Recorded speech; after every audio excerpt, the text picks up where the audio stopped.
Alvorada despertando com você. Alvorada, luz em nosso amanhecer. Começa agora, Alvorada, com Nando Garcia. Começando mais um programa Alvorada aqui na sua Rádio Boa Nova e TV Mundo Maior. Olá para você, querida e querido telespectador e rádio ouvinte, gratidão aí pela sua companhia. Quero agradecer também os técnicos e técnicas que estão nos bastidores, trabalhando para chegar essa programação 24 horas para você. Eu falei que aqui é o Alvorada. Eu sou o Nando Garcia e ele, Tiago Soares. Olá, Tiago. Mestre Nando, família Feal, uma alegria e paz no coração. Estamos juntos aqui por mais um dia. Eu agradeço, meu amigo. Espero que todo mundo saia com o coração abençoado, sustentado e cada vez mais fé em Jesus. E hoje nós temos um dia especial aqui, isso mesmo, um convidado especial para participar aqui do Alvorada. A gente fica muito feliz e hoje vamos falar sobre um assunto muito, né, interessante, transfiguração, né, ou transfigurações emocionais, né, sobre a emoção, lembrando da transfiguração lá de Jesus no Monte Tabor. Mas quem vai falar com a gente hoje, né, Tiago? Tiago, nós vamos ficar quieto aqui, né? Não vamos ficar... Ele é que vai falar, ele que é professor de educação religiosa, ele é professor de filosofia e também de educação física. Olha só que beleza! Ele é o Max Oliveira. Max, gratidão por estar conosco aqui no Alvorada. Gente, é um prazer enorme estar com vocês aqui hoje, poder falar de um tema que para mim é muito caro. Importante demais falar sobre essa passagem bíblica, porque ela vem elucidar outros pontos da nossa humanidade, né? Então, eu fico muito feliz de estar com vocês aqui hoje e precisando, pode contar comigo. Obrigado, Max, por disponibilizar o seu tempo aí para estar com a gente aqui. Tiago, você precisa cutucar o Max aí. Cutuca, vamos ver como que a gente vai começar esse assunto, porque essa passagem é interessante, né, Tiago? Você pode falar sobre isso, que estavam ali, acho que três apóstolos com Jesus lá no Monte Tabor, e ali Jesus se ilumina e a presença acho que de Elias e de Moisés. Cutuca o Max aí, Tiago. Ô, Nando, é amigo, você vê, o Max ele leva a sério aquele ditado que mente sã e corpo sã, porque você vê que ele é professor de filosofia e de educação física, ele trabalha os dois. Coisa boa, né? E eu acho muito bacana essa passagem, você vê, né, Max? Porque ela está registrada nos três evangelhos sinóticos, para você ver como ele era foi um momento muito importante. Eu acredito que é uma das passagens, particularmente, que eu mais gosto do Novo Testamento.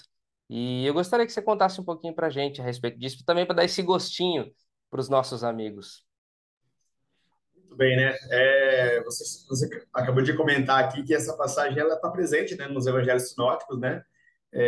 Mateus, Marcos e Lucas, e particularmente eu gosto da descrição feita por Mateus, né? Lucas ele é bem detalhista, tudo mais, mas especificamente no Evangelho de Mateus essa passagem ganha um sabor diferente, né? E eu gosto muito dela, até porque olhando um pouquinho para a história de Mateus, né? Mateus ele tinha tudo para não seguir Jesus, fazia parte de um grupo meio renegado, tinha um pessoal que já olhava torto para ele não era muito bem quisto, e provando um pouco mais desse coração enorme que Jesus tem, ele abraça a todos que desejam seguir um caminho diferente. Isso é importante demais. Então, Mateus, um cobrador de impostos, ele passa a ser uma das peças-chave de Cristo nesse processo de evangelização e de se mostrar enquanto esse grande homem, né? Essa pessoa com uma missão tão importante dentro desse processo educativo da evangelização naquele contexto, né? Quando nós falamos sobre a passagem bíblica da transfiguração, né, muitas pessoas olham para esse ponto, né, a transfiguração de Jesus, esse processo todo feito, tal, tudo mais, mas eu gosto de olhar as entrelinhas dessa passagem bíblica, as entrelinhas. O que realmente Jesus quer transfigurar? O que Jesus realmente veio mostrar e clarear para todos nós aqui? Então, quando ele escolhe, por exemplo, ele escolhe João, Pedro, Tiago e sobe para aquela montanha, que não era uma montanhazinha qualquer, mas também não era uma enormidade, né? Mas tinha um esforço que era feito para subir aquela montanha. Jesus começa a colocar para a gente que o esforço, a labuta diária, ela é necessária e todo mundo tem que passar por ela, inclusive o próprio Jesus, né? Ele demonstra tudo isso com a própria vida, né? Nada é discurso na vida de Jesus. É muito prática, é muito dia a dia. E isso é muito bacana. Então, eu gosto dessa passagem porque ela vai mostrar alguns pontos para todos nós, seres humanos, que nós devemos melhorar. Eu tenho, sim, que subir a montanha, mas o meu campo de missão é lá no chão. E essa, eu acho que é um dos grandes pontos aí da passagem mesmo. Ô, Tiago, bem que você disse, né? Olha só, ele educador religioso, professor de educação física e de filosofia. Então a gente veja que nessa passagem tem essas três coisas aí, né? Tem a filosofia, tem a religião, tem o esforço físico para subir um monte Monte Tabor. Então são ingredientes muito importantes, né, para a nossa vida. E eu acho que você, Max, traz esses três ingredientes muito importantes aí na sua profissão, na sua filosofia de vida, vamos dizer assim, né?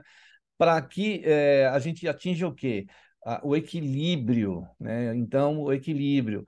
E essa passagem de Jesus, né, Tiago? Você pode comentar também, para o Max depois também continuar, é de uma transformação necessária. Jesus vai para aquele ambiente com os apóstolos para orar, né? Para trabalhar essa questão aí espiritual, para, como o Max disse, depois descer o monte, porque tinham intendências a serem cumpridas, né? Aqui no sopé do monte, né? Na terra aqui, né? Como Jesus veio para isso mesmo, na terra para nos guiar, né? É bonito, até pessoal, viu? Para quem quiser depois dar uma lidinha no texto bíblico, onde o Max comentou, né, que ele gosta mais do texto de Mateus, tá lá em Mateus, capítulo 17, do versículo 1 ao 9. Quem quiser dar uma lida, trecho bem curtinho, né, e muito significativo, vocês vão ver como ele é profundo. E você sabe, perguntaram pro Emmanuel a respeito desse texto, inclusive essa pergunta consta lá do livro O Consolador, questão 310, que ele achava que significava o Tabor, né? Porque tem acontecido esse fenômeno especial onde Jesus aparece em glória ao lado de Elias e ao lado de Moisés.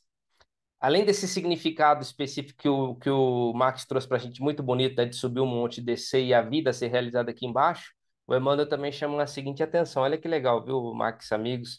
Nando, ele diz assim que é para a gente não esquecer da nossa vida espiritual, a verdadeira vida. Eles foram lá contemplar essa verdadeira vida, entenderam que eles têm essa missão espiritual, mas também, como o Max falou, né? Agora você desce e cumpre essa missão que vocês estão vivendo aqui agora. Mas a gente também não tem que esquecer que nossa verdadeira vida é espiritual. Foi um pouquinho, acho que deu uma levantadinha do véu espiritual para os apóstolos, tiveram aquela visão, aquele gostinho, né? Não é à toa que o Pedro, quando contemplou aquela visão, Senhor, eu gostaria muito de ficar aqui, né? Vamos fazer uma tenda para Pedro, para Elias, para Moisés e para o Senhor, né? Para a gente ficar aqui. Então ele teve esse gostinho do mundo espiritual, mas depois, logo no momento, né, Marcos Jesus já falou assim, ó, agora vocês, ó, não falam nada para ninguém, agora vamos descer e seguir a nossa missão. É um pouco disso mesmo, gente, porque quando nós falamos sobre essa grande missão que todos nós temos aqui na Terra, né? Às vezes nós nos apegamos a algumas muletas conceituais e ela pode nos tirar do verdadeiro foco. Então, quando Jesus apresenta essa realidade, né, que é a nossa realidade, nossa pátria celeste mesmo, quando ele apresenta essa realidade, ele dá aquele gostinho para aqueles discípulos que tinham um pouco mais dessa percepção mediúnica, mesmo que eles não soubessem disso, mas eles estavam mais preparados para aquele momento. Então, ele percebe que a vida não é só no chão da fábrica, não é? Ela se realiza, sim, no chão da fábrica, porém, existe uma outra realidade, mais edificante, bonita, aprazível, muito gostosa, mas eu preciso estar aqui. Jesus sempre foi muito concreto. E essa concretude de Jesus é o que faz com que ele incomode tanto a, a sociedade naquela época, o povo daquela época. Essa concretude. Ele era muito pé no chão, ele era muito simples, muito direto, né? E às vezes a humanidade pede alguns floreios, pede alguns rituais que não se atinham a isso. Então, isso é muito bacana mesmo. Tiago, então Jesus, como o Max falou, tinha pé no chão, né? Então veja que eles atravessavam distâncias, várias distâncias a pé, né? Subiam montes, desciam montes, iam de cidade em cidade, tudo a pé, né? Então tinha que ter esse vigor físico, né? E depois a forma de vida de Jesus, né? O que ele exemplificava, né? Ele nos trouxe também a questão do amor, do Deus único, né? Do Pai, e quantas coisas maravilhosas que Jesus nos trouxe. Então, como é importante também, em decorrência da gente ter que estar aqui no mundo, de ter que realizar as nossas atividades, tarefas, estar com o povo aqui, né? Como os filósofos, né? O Marx pode falar aí dos filósofos, como eles tinham que trazer ali naquele ambiente do povo, para os seguidores que ali estavam. Jesus repete o que os filósofos anteriores a ele faziam, né? Então veja que importante. E esse retiro que ele faz também, às vezes a gente precisa fazer isso, né, Tiago? Eu queria que você comentasse que às vezes é necessário a gente também subir um pouco, não fisicamente, mas espiritualmente, se ligar ao mais alto, para se fortalecer o nosso campo emocional e voltar para as nossas lides diárias, né, Tiago? Sabe que exatamente isso que você está dizendo foi o que o Emmanuel disse, porque ele falou assim: o homem deve viver sua existência no mundo, sabendo que ele pertence ao céu. Ele deve viver a sua existência no mundo, sabendo que ele pertence ao céu. Olha só que coisa, porque a gente está aqui fazendo, né, tendo a nossa vida, o nosso dia a dia, muita gente distraído, Nando, olha só, muita gente distraído com o do material. Você se lembra naquela parábola do trabalhador, né? Fala assim, como é que o trabalhador vai querer receber o salário de Jesus se ele não ama o seu patrão, nem o conhece? Então, quer dizer, a gente está aqui vivendo a nossa vida sem conhecer o nosso verdadeiro patrão, sem o amar. A gente não quer nem receber salário dele. Quanto mais tempo eu ficar longe do trabalho, de ir para vir, é melhor. Não conheço, não amo, não tem sentido nenhum. Então, Emmanuel chama a atenção. Olha só, que nós estamos vivendo no mundo, mas nós pertencemos ao céu. E eu acredito que esse, essa é uma grande novidade para muita gente ainda nos dias de hoje, né? Tem muita gente que desconhece essa pátria celeste que todos nós temos. Esse de onde eu vim, e aí fica aquela grande pergunta, né? De onde eu vim, para onde eu vou e tudo mais, e acaba entrando num turbilhão de questões e acaba se perdendo também. Eu gosto muito daquela passagem também que apresenta a tempestade acalmada. Poxa vida, né? Estavam diante do Cristo, o autor da vida, e morrendo de medo de morrer nas ondas naquela tempestade, né? E Jesus tranquilamente dormia no fundo daquele barco, né? E quando ele é acordado, sim, ele acalma ventos e tempestades. Ele pergunta, mas por que tanto medo? Né? Eu estou com vocês. Será que nós muitas vezes desconhecemos que ele caminha conosco? Ele é esse Deus Emanuel, esse caminha comigo, né? Jesus Emanuel caminha comigo. Escuta as minhas dores, percebe as minhas angústias, né? E a gente tem que começar um processo hoje que eu acho importantíssimo, que é de propagar essas verdades. Nós estamos neste mundo aqui Não para viver, é, viver bem, e sim para viver o bem. Viver bem, qualquer pessoa quer, mas viver o bem implica em testemunho, implica em responsabilidade, implica em conversão, mudar algumas atitudes. Então, viver bem, pô, é bacana, mas viver o bem é exigente. E Jesus é exigente também. Isso aí, comenta aí, Tiago. Até não sei por que eu lembrei de Madre Teresa de Calcutá, né? Porque ela estava lá dentro do colégio e aí ela olhava através dos muros e falava: Puxa vida, esse povo está lá fora. E aí ela vai viver o bem. Ela estava no campo teórico ali, né? Estava dando aula, estava no campo teórico, estudava o Evangelho, mas ela olhou, né, e teve um chamamento e foi para viver, né, realmente o que Jesus viveu entre aqueles que sofriam, né? Então, Tiago, comenta aí para nós o que o Max disse. Eu adorei essa expressão que ele falou, né? De viver o bem, viver no, da gente viver bem e viver o bem. E como você disse, né? Maria Teresa não esperou uma vida regalada, né? Ela tinha a vida dela, tinha tudo, né? Toda a situação dela, mas ela, vamos dizer assim, como Paulo de Tarso, né? Um escravo em cadeias em nome de Jesus, né? Ela mesma voluntariamente, ela se colocou naquela posição. Então, e Jesus sempre foi sincero com a gente. Ele diz isso, né? Que aquele que quer ser meu discípulo pegue a sua cruz, né? Negue-se a si mesmo e siga-me. Então não seria uma vida tão tranquila como a gente imagina.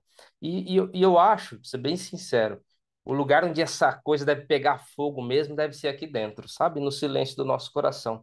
Porque é aqui, né, Max, Nando, amigos, que a coisa realmente tem que acontecer.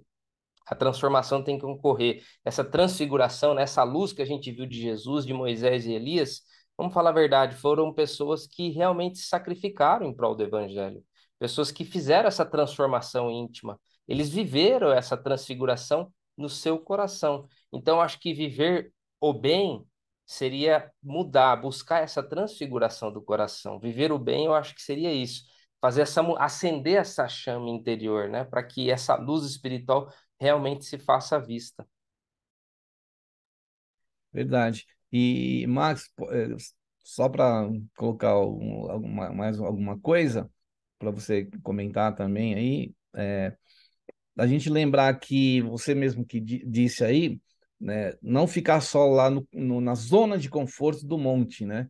Porque o Pedro sentiu, como o Tiago falou, aquela espiritualidade que ali estava, né? Mas precisava fazer como a Madre Teresa de Calcutá fez. Ela estava num ambiente tranquilo e bom ali, só que ela viu que lá fora precisavam da ajuda dela, né? Então, isso que eu queria colocar aí para vocês também, para você, Max. Eu acho que estar na zona de conforto claro, é muito cômodo, é muito bacana e por ali eu me situo, por ali eu tenho os meus momentos de paz, mas eu acho que a vida, ela ganha sentido dentro das atribulações, não é? Eu tenho uma frase que eu uso bastante, assim, no meu grupo de alunos, né? Aquilo que não faz sentir, não faz sentido. Então, se eu não estou nessa labuta diária, enfrentando um leão por dia, a minha vida entra num marasmo e eu acabo não potencializando aquilo que eu tenho. E Jesus, ele desafiava os seus discípulos a todo momento, não é? Nós temos ali a passagem da multiplicação de pães e peixes, que num dado momento Jesus fala o seguinte: Jesus se vê diante de uma multidão, né? Os discípulos preocupados, olha, mestre, manda com que eles vão embora e procurem comida pelas aldeias, né? E Jesus vira para eles, não, dá-lhes vós mesmos de comer. Jesus imputa neles uma responsabilidade. Não, peraí, mandar e comer, isso qualquer um faz. Agora, vocês são obrigados a prover tudo isso, mas nós não temos. Ah, tudo bem, então agora eu ajudo. Né? Então, e aí ele se mostra. Mas eu acho que evitar ou buscar a zona de conforto, como se esse fosse um lugar onde eu apenas vou me encontrar com Deus, é uma falácia muito grande, né? E eu acho que eu venho sendo colocada a provas aí, semana sim, semana também. Hoje eu entendo a minha missão um pouco mais tranquila. E aí, Thiago, comenta aí o que o Max trouxe aí pra gente. Lindo, né? Lindo. Ele tá colocando pra gente a sua intimidade, seu coração, que deve ser o coração de todo cristão, né? De buscar essa transformação, sentir realmente que a vida tem um sentido, tem uma direção, tem um controle. Porque se a gente se distrair, a gente começa a achar que os problemas, as dificuldades são pessoais ou quer nos reduzir, nos diminuir. E é exatamente o contrário, né? Como o Evangelho está colocando isso para nós. Isso nos dilata a compreensão, dilata o entendimento. Quantas oportunidades nós temos de agora enxergar a vida de uma maneira diferente. E essa transformação, eu acho isso. Acho que a vida. Por isso que Jesus fala assim: olha, que o meu fardo é leve, meu jugo é suave. E quando a gente começa a entender essas coisas, parece que aquela dificuldade, o peso fica de uma maneira menor. Quando a gente começa a olhar uma pessoa agora, por exemplo, uma coisa de dificuldade, que a gente tem uma pessoa difícil na nossa família, uma situação assim, quando a gente coloca os olhos de Jesus para tentar entender, olhar aquela pessoa como Jesus está nos pedindo, a coisa não fica melhor, a gente não fica mais forte, mais calmo, a gente fica mais tolerante, mais compreensível com a dificuldade das outras pessoas. Então, olha como isso realmente, o fardo com Jesus é mais leve e mais suave. Então, eu acho assim, mesmo a Madre Teresa vivendo toda aquela situação, vivendo naquela dificuldade, é, no meio daquele sofrimento todo, eu tenho certeza que dentro do coração dela ela experimentava, Nando, uma profunda paz, uma profunda sintonia. Só um espírito dessa magnitude, mesmo ela contemplando a dor todos os dias da vida dela, porque eu imagino como deveria ser o sofrimento. A gente vê aquelas fotos da época, né? Quem vê no Google, vê as fotos e fala assim: meu Deus, como é que essa mulher vivia nesse ambiente, estava ali nesse ambiente, né? Mas eu tenho certeza que aquele coração dela devia estar mais feliz do que a gente frequentando a festa mais pomposa e mais bonita, eu acho. Tenho certeza disso. Ela criou o Tabor para ela ali, né? Um monte da esperança e, e cada vez mais a multidão ficava em torno dela, né? Porque eram milhares de pessoas famintas, doentes, né? Ela chegou até a reunir as pessoas numa sinagoga abandonada, depois até contestaram isso, mas estava lá abandonada, né? Ela estava atendendo até pessoas não só de uma religião, de todas as religiões, eles estão atendendo aos pobres, né? Então, perguntaram a ela por como que ela conseguia fazer isso, né? Então, provavelmente baseado nessa paz no coração que você disse, né? Que ela tem, né? Ela ainda continua tendo a Maria Teresa. Ela dizia que ela atendia um por um, porque as pessoas buscavam ela. Então, ela aqui que ela direcionava o olhar dela, a atenção e o foco para aquela pessoa. Acabou de atender, chegava outra, e aí ela fazia a mesma coisa. Com isso, ela atendeu milhares de pessoas, né? Então, é muito lindo, né? A missão dela, né? O Max. A missão dela e das mulheres que marcaram época no nosso mundo também. Nós temos aqui na Bahia também a Santa Dulce dos Pobres, né? Que também fez uma experiência de Deus importantíssima e levou muita gente a essa mesma experiência de Deus, né? Ela, assim como Madre Teresa utiliza uma sinagoga, ela utilizava uma casa de um traficante para colocar pessoas doentes lá dentro. Depois começou num galinheiro a grande obra que ela teve, né? Mas eu acho que isso que você disse, Nanda, é super importante, a questão do olhar atento. E, por coincidência, eu tive uma formação essa semana que falava sobre o olhar atento, né? Desse Cristo. Por que Jesus percebe a mulher prestes a ser apedrejada? Porque ele estava atento. Por que Jesus percebe que alguém toca na sua túnica? Porque ele estava atento a tudo e não distraído com as coisas que o mundo nos oferece, né? Claro, vivemos nesse mundo, precisamos das coisas materiais? Claro que sim, mas eu tenho que saber separar o momento de estar mais ligado a um e estar mais ligado a outro, né? E essas pessoas que, como você mesmo colocou, criaram os seus montes tabores, nos dão exemplos magníficos de que podemos sim criar momentos de refúgio, de contato com Deus, que são importantes, né? Jesus, ele dormia muito pouco, acordava muito cedo, porque ele buscava essa intimidade com Deus o quanto antes de qualquer pessoa atrapalhar. E se a gente pensar, por exemplo, nessa passagem bíblica do Monte Tabor, assim que Jesus desce do Monte Tabor com seus discípulos, né? E pede para eles, olha, não comenta disso com ninguém por enquanto. Assim que ele termina essa fala, chega um epilético para que ele fizesse uma cura. Então, assim, ele não tinha tempo de respiro, né? E eu acho que os poucos momentos que ele tinha, ele fazia isso da melhor forma possível também. Bonito, né, Tiago? Lembrar essas passagens, né? Bonito demais, é lindo. E você vê como Jesus estava sempre ativo, né? Em contato com o plano espiritual, com Moisés e com Elias, e ao mesmo tempo em contato com as suas ovelhas perdidas e desgarradas, né? No mesmo instante onde ele estava em auxílio, ele também estava ali com a humanidade sofredora, tanto no céu como na terra. Ele é esse sumo sacerdote, essa ponte, não é, Nando? Esse, esse nosso Senhor que abençoa a todos.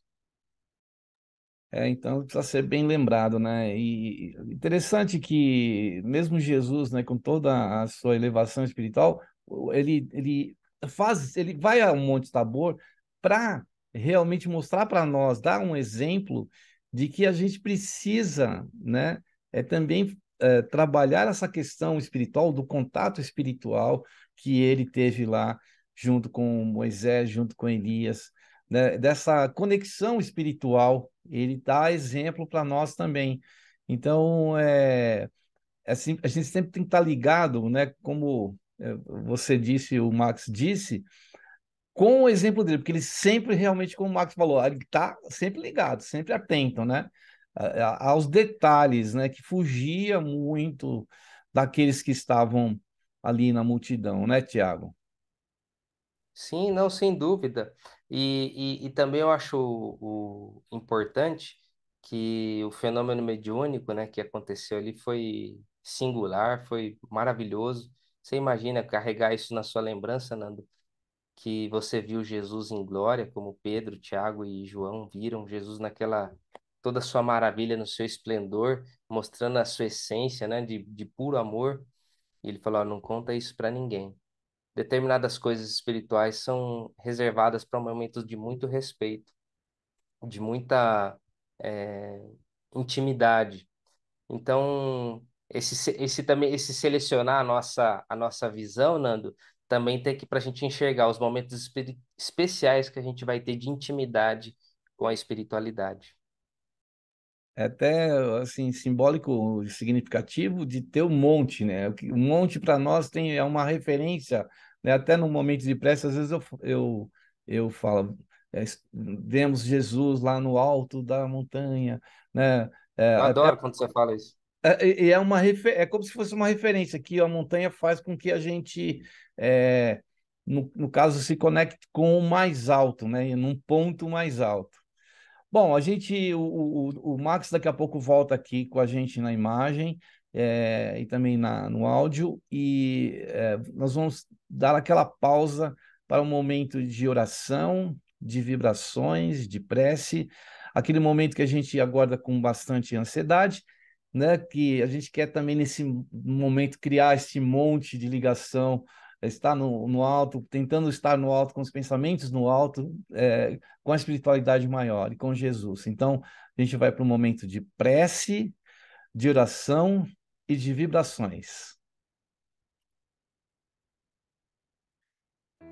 E nesse instante, então, nós possamos elevar os nossos pensamentos aos benfeitores espirituais, aos trabalhadores do nosso Mestre Jesus, seus emissários de luz, a fim de que nós possamos, ao relembrar essa passagem do Monte Tabor, onde Jesus reencontra Moisés e Elias, acompanhado dos apóstolos Pedro, Tiago e o outro não me recordo agora, mas isso não é importante. O mais importante agora é a gente tentar colocar esta imagem, não é, deste monte no nosso coração. Quando a gente eleva o nosso pensamento e o nosso coração ao mais alto, lembrando que o monte sempre está né, num ponto mais alto. Que nós possamos nos ligar a essa espiritualidade maior, a fim de que nós possamos nos fortalecer no momento da prece, da oração e da vibração, como se estivéssemos nesse monte, para logo em seguida descer para as nossas responsabilidades, para nossas atividades e tarefas ligadas ao bem. Que nós possamos fazer a nossa parte, que nós possamos aprender com os exemplos de Jesus, como Max disse, de alguém que estava sempre atento aos detalhes, que olhava para os pequenos, que olhava para aqueles que estavam precisando à sua volta. Mestre Jesus, nós te pedimos por aqueles que estão passando por desafios, por dores e dificuldades nesse instante, por aqueles que viestes, Jesus, e estivestes ao lado deles, nós possamos repetir as tuas ações, mesmo que num grau menor, possamos, Jesus, seguir os teus exemplos. Mestre Jesus, abençoe o nosso planeta. E nesse instante queremos lembrar e podemos ver-te, Jesus, no ponto mais alto deste planeta, entre as montanhas do Himalaia, dos Andes, dos Alpes. Tu, Senhor, com tuas vestes iluminadas, teus braços abertos, tuas mãos espalmadas em nossa direção, e do vosso coração, Jesus, irradiando muita paz, muita luz, muito amor. Amado Mestre Jesus, que assim seja. Muito bem, aí depois da prece, da oração e das vibrações, a gente quer dar um recadinho para você que está aí. Para essa programação, essas mensagens hoje com a participação do nosso querido Max, chegar a tantos outros corações, nós criamos o Clube Amigos da Boa Nova, desde o ano 2000, né? Esse clube existe. A sua doação ajuda a manter a Rádio Boa Nova e a TV no ar. Então você pode colaborar. Entre no site amigosdaboanova.com.br. Lá você tem várias informações, como você se associar, como você doar. Tem os telefones também, ó, 0800 12 018 38, que é gratuita a ligação em todo o Brasil, fixo na região de São Paulo, 11 2458 3214. E o WhatsApp, que é esse meio de comunicação internacional, o 11 97 261-0272. Esse mesmo número foi escolhido para o Pix. E eu vou aí, então, repetir para você. 11 97 261 0272. Colabore, participe, né, para que outras pessoas possam receber aí a mensagem de Jesus, a mensagem do Evangelho, a mensagem do bem, a mensagem do Espiritismo. Então, contamos com você. Muito bem, né, Tiago? Precisamos explorar o Max, né? O Max que agora mudou um pouco lá o cenário, ele colocou um quadro de Jesus. Vamos lá, Tiago. Cutuca aí o nosso querido Max. Agora está cada vez mais abençoado, ele tá sob a proteção do nosso Senhor. Tá parecendo no Monte Tabor, viu? Ele estava ali assistindo, contemplando Jesus iluminado aí, né, Max? E, meu amigo, assim, eu gostaria que você comentasse sobre essa transformação que teve, né? Essa transfiguração daquele momento do céu para a terra. Como você vê esse momento em que você sai do lado espiritual e vem viver as agruras, as dificuldades terrenas? Olha, eu acho que às vezes eu me coloco dentro do texto bíblico para ver se eu consigo perceber um pouco da emoção daquele momento, né? E eu acredito que eu estaria extremamente decepcionado ao contemplar o céu, ao contemplar Jesus transfigurado, radiante de luz, né? Jesus se mostrando na sua inteireza mesmo, ter que voltar, descer aquela montanha e continuar matando um leão por dia, né? Mas eu entendo isso como muito necessário para nossa edificação, não é?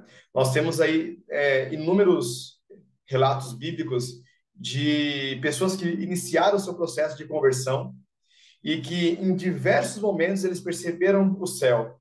E essa percepção do céu era aquela mola propulsora para que ele continuasse empenhado naquele processo de mudança, né? Se pegarmos o nosso amigo Paulo de Tarso, Paulo, muita gente acredita que Paulo se converte naquele caminho para Damasco. Porém, Paulo gasta 3 ou 4 anos de intensa transformação íntima. Ele gasta muito tempo realmente para perceber o que foi aquela visão, o que foi aquele chamado, o que foi aquele processo de conversão que se iniciou. E eu acho que ele leva esse processo inteiro até o fim da sua vida, naquela via dolorosa ali fora dos muros de Roma, né? Ali ele entende realmente o sentido do chamado que ele teve. Então, o processo de conversão, aqui, esses 3 discípulos, Pedro, Tiago e João, eles foram testemunhas, como se fosse uma injeção de ânimo para que eles pudessem continuar nesse processo íntimo de uma reforma, de uma mudança completa, né? Porque nós vamos perceber Pedro vacilante, inclusive anos depois da crucificação de Jesus, anos depois. Pedro, em alguns momentos, ele ainda tinha algumas dúvidas. Então, se ele convive com o mestre, teve contato olho no olho, ele ainda tinha dúvidas, imagina todos nós aqui nesse processo de estarmos ouvindo histórias, testemunhos de quem foi Jesus, acreditando naquelas histórias, mas não tivemos o contato visual. Então, nós temos que continuar a buscar esse processo de transfiguração. E o interessante também, se eu estou me alongando bastante também, é que quando esse relato bíblico começa em Mateus 17, ele começa assim, 6 dias depois, Jesus levou consigo Pedro, Tiago e João. Se nós olharmos em Gênesis, no 6º dia, o homem está formado. E Jesus coloca sobre a tutela do homem os animais, a terra toda. Você é convidado a dominar tudo isso, a cuidar de tudo isso, a continuar a minha obra. Então não é à toa que 6 dias depois, Jesus eleva os seus discípulos, eleva-se diante dele, né, e mostra essa nova realidade. Puxa, é muito bacana. Assim, né? Cada dia que a gente comenta mais sobre Jesus, eu me apaixono mais por ele. E Max, então, você citou o Paulo, né? Ele também teve o Monte Tabor dele, né? Quando ele vai lá e fica aquele tempo de reclusão, ele fazer todo um trabalho, né, de transformação. Ele realmente também se transfigurou. Talvez quem conhecesse ele lá pessoalmente, né, até o aspecto físico do Paulo mudou, porque a vida rude que ele acabou tendo de viajar para tantos lugares, de seu disseminar, né, de levar a semente do evangelho por tantas cidades, houve uma transformação do Paulo, né? Ele, quando ele estava lá no Sinédrio, ele provavelmente se vestia de uma maneira, né, mais elegante, com barba feitinha, mas depois, como Paulo, né, ele se transfigura do Saulo para o Paulo, né? E toca aí a sua missão de evangelizador, né? Realmente nas suas epístolas, as suas cartas, de divulgando e espalhando o evangelho, né? E Nando, isso que você fala é muito bacana, porque assim, ele realmente muda não só por fora, mas principalmente por dentro, né? E aí você percebe lá nas últimas cartas dele, ele se coloca como Paulo, prisioneiro de Cristo. Ele não é preso mais pelo poderio romano, ele é prisioneiro de Cristo. É um prisioneiro que inicia esse processo de prisão por vontade, querendo estar lá mesmo, né? Então ele faz esse caminho de ir ao encontro do mestre e ele se aprisiona em Cristo, porque Cristo realmente é o que detém a vida dele. E ele vai narrar depois para a gente que ele combateu o bom combate, né? Ele percebe todo o trabalho feito, percebe, ele sente uma angústia por não ter conseguido ter feito mais, porém, as forças que ele tinha o conduziram até naquele momento ali. Então, eu acho que quando nós falamos de conversão, de mudança, olhar para o Monte Tabor e essa transfiguração feita por Jesus diante dos seus discípulos e perceber que em exemplos concretos, alguns mais distantes, como Paulo de Tarso, mas alguns mais pertinho aqui, como Madre Teresa, Irmã Dulce, é possível esse processo de conversão, de mudança, de aproximação desse céu que hoje é um pouco distante, mas é a nossa pátria. Então, é possível? É muito possível isso, mas vai demandar esforço, vai demandar empenho, vai demandar abertura de coração. Eu acho que isso é um dos caminhos importantes nossos aqui. Eu lembrei, né, Tiago, depois você comenta aí também, na prece eu esqueci do João, né? Mas eu lembrei agora do Francisco de Assis, que também passou por esse processo de transformação incrível, né, Tiago? Incrível. E pode citar mais uma pessoa que eu acho que, particularmente, humildemente, ganhou nesse processo de transformação de todo mundo? Foi Maria de Magdala. Eu acho que Maria Madalena, acho que ela superou todo mundo.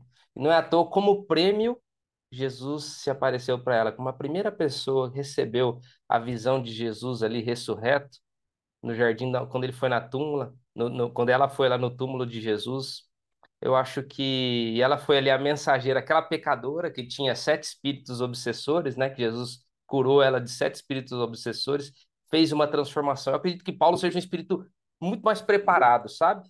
Ele já estava ali, só estava no caminho do judaísmo, ela é bem ortodoxo. Mas acho que Maria Madalena, ela estava no mundo material mesmo, totalmente enterrada. Ela saiu, eu acho, ela fez uma transfiguração realmente completo. Então, eu também daria créditos aí, incluiria nessa lista aí das pessoas que fizeram essa transfiguração, Maria Madalena, viu? É isso Maria aí. Madalena é uma figura importantíssima mesmo e um exemplo a ser seguido, porque o que ela realmente queria era ser amada. E ela encontra em Jesus esse verdadeiro amor, né? Bacana mesmo. Bom, então a gente, Tiago, vamos pedir para o Max aí fazer as considerações finais, falta alguns minutinhos aí para terminar o programa, e a gente sempre deixa aquele gostinho de quero mais, né? Então a gente já convida aqui o nosso querido Max a voltar aqui para a gente falar mais sobre o Evangelho. Obrigado aí, Max, as suas considerações finais aí, por disponibilizar o seu tempo e estar com a gente aqui falando de um assunto tão bom, né, do Evangelho. Eu agradeço a oportunidade de falar de Jesus, né? Ele pediu que evangelizem aos 4 cantos, falem da proposta, e a gente hoje nós temos que utilizar os meios disponíveis. E a tecnologia nos ajuda muito a falar dele e disseminar essa palavra. Então, agradeço muito o convite. Estou aqui disponível para outros momentos também, para a gente discutir, aprender juntos e podem contar comigo. Podem contar comigo mesmo. Obrigado pelo convite. Obrigado aí, nosso querido Max. Obrigado, Tiago. Obrigado, Nando. Um abração a todos. Até mais. Tchau, Então, tchau. agradecendo aí, abram os seus microfones para a gente falar aquele tchau final aqui. Então vamos lá, então, Max e Tiago abrem o microfone para a gente falar o tchau. Então, até o próximo programa Alvorada. E agora aquele tradicional tchau nosso aqui, ó. Tchau, tchau, Max. Tchau, tchau, Tchau, Tiago. tchau. Tchau, Tchau, tchau. tchau. Valeu. Até Obrigadão. mais. Tudo de bom. Tchau, tchau. Alvorada despertando com você. Alvorada, luz em nosso amanhecer. Termina aqui Alvorada com Nando Garcia.